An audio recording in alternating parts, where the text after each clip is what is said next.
Jurassic Park Incident 8904 Debrief. Warning: the content in this presentation is restricted to Ingen senior management personnel and above. If you are not an authorized viewer, you must immediately stop this tape. All NDA rules and restrictions apply. Ingen employees 342 and 62 were Jurassic Park engineers.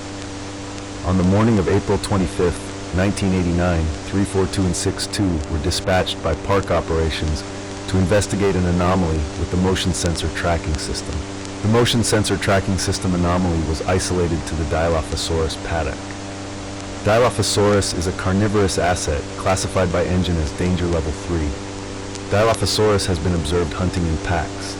At 6 months old, Dilophosaurus is considered lethal to humans. Jurassic Park's motion sensor tracking system is a state-of-the-art system that regularly keeps track of how many assets are active in each paddock. Sensor D3 threw a fault code inside the Dilophosaurus paddock, causing the asset count to drop from 15 to 14. Engineers were dispatched to repair or replace the sensor. Dispatch to engineering. Echo 62 here. Go ahead, dispatch. Need a pair of engineers to respond to the Dilophosaurus paddock. Motion sensor D3 is throwing a fault code and the asset count has been reduced from 15 to 14. Acknowledged, dispatch. Echo 342 will be accompanying. 10-4 Echo 62. Be advised, face shields and cattle prods are required for Dilophosaurus paddock intrusion. Just to be safe, we'll dispatch security to meet you at paddock gate 4. All right. Thanks. The engineers did not wait for a security escort before entering the paddock. Additionally, they did not wear face shields. Only one engineer carried a cattle prod, the idea being that one would stand guard while the other assessed the faulty motion sensor.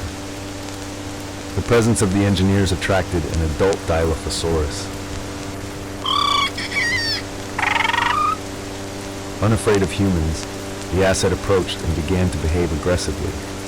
Employee 342 fled, leaving employee 62 to fend off the Dilophosaurus alone with his Ingen-issued cattle prod. The cattle prod malfunctioned, and employee 62 was overpowered by the asset and thrown to his back.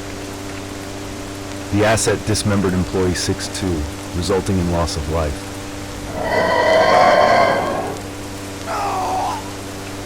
When employee 342 fled, he failed to secure the paddock gate. This resulted in the asset escaping. Fortunately, no further escapes, loss of life, or injuries occurred. The asset was located by Jurassic Park security 3 hours later, attempting to regain entry to its home paddock. The asset was tranquilized and safely relocated back to the paddock. As a result of this incident, employee 342 was terminated. A settlement agreement was reached with the family of employee 62. And insurance premiums for park assets increased by 5%. Policy was changed so that only park security can open paddock gates to ensure that the incursion party was properly outfitted and armed. All employees were retrained on the proper procedures for preparing for a paddock incursion. This concludes our incident debrief. As a reminder, all content in this debrief is strictly regulated by your NDA. Unauthorized dissemination of the content presented in this debrief is strictly prohibited.